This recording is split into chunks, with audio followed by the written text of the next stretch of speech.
स्वामी कृष्ण प्राणानंदा सरस्वती जी महाराज। राधे राधे महाराज जी। महाराज जी, मैं आपसे अनुभूति और साक्षात दर्शन के बारे में जानना चाहता हूं। महाराज जी, साक्षात प्रभु के दर्शन कब होते हैं, कैसे होते हैं? ये सब साक्षात ही तो है, सब साक्षात है।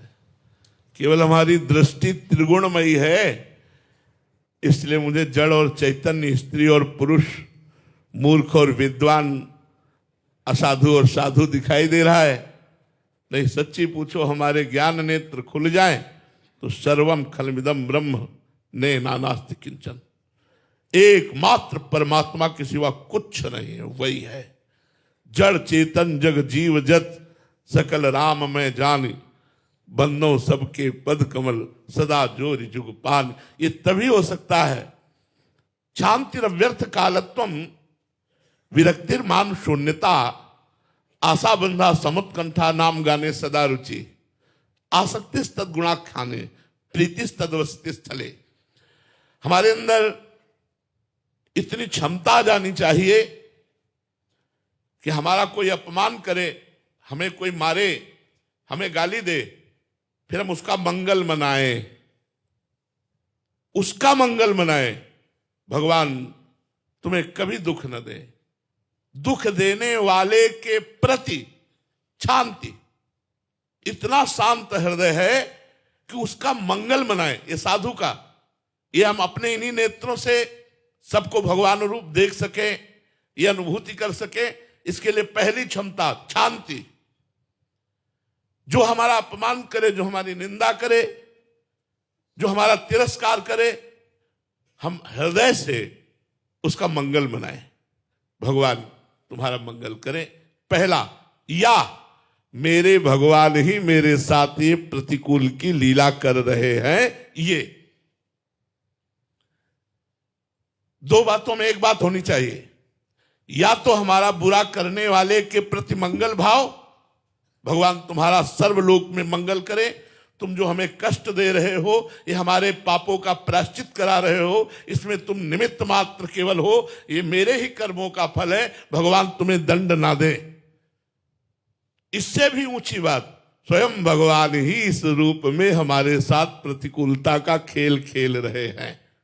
ये भाव, शांति, अव्यर्थ कालत्वम। एक सेकेंड भी भगवान का भजन नहीं रुकना चाहिए।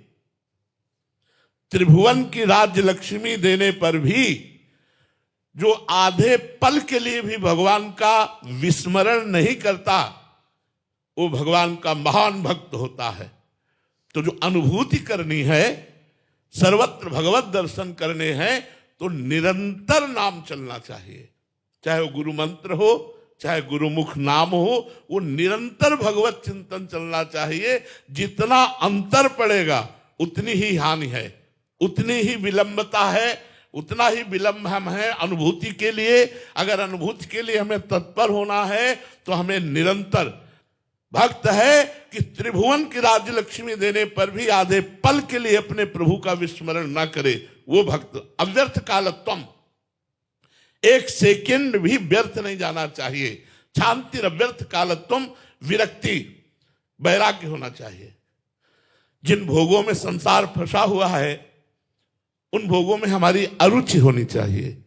ब्रह्म तत्व की अनुभूति के लिए, भगवत साक्षात्कार के लिए यह अत्यंत आवश्यक है। लोक परलोक के भोगों से वैराग्य और मान शून्यता। सबहि मान प्रदापमानी, दूसरों को तो मान दे, स्वयं मान स्वीकार न करे। दंडवत प्रणाम नमस्कार पूजा पाठ है सब नहीं, हम इसके योग्य नहीं है। अंदर से लड़ाई ना करे, कोई पैर छूने आ रहा मुझसे दबका दे, नहीं नहीं ऐसा नहीं, पर अंदर से विचार करे, मैं इसके योग्य नहीं हूं।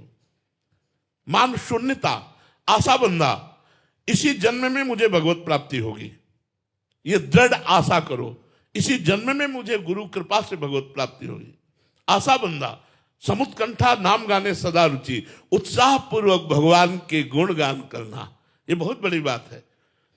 संतों ने इन्हीं गुण गान करके भगवान को रिझा लिया। बड़े बड़े महापुरुषों ने अपने इष्ट के, अपने गुरु के गुणों का गान करना, पदों का गान करना, पदों के द्वारा जो महापुरुषों ने भगवान के नाम रूप गुण लीला धाम या गुरु महिमा का वर्णन किया गया है, उन पदों के गायन से बहुत जल्दी भगवत प्राप्ति होती है।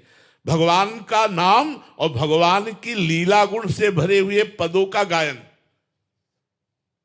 समुत्कंठा नाम गाने सदा रुचि, आसक्ति तद गुणाख्याने। भगवान की चर्चा करने में आसक्ति होनी चाहिए। आपसे कोई मिले, भगवान की चर्चा करने में आसक्ति होनी चाहिए। जहां चार लोग बैठे हो, आप प्रभु की चर्चा करें, अपने गुरु की चर्चा करें, अपने इष्ट की चर्चा करें।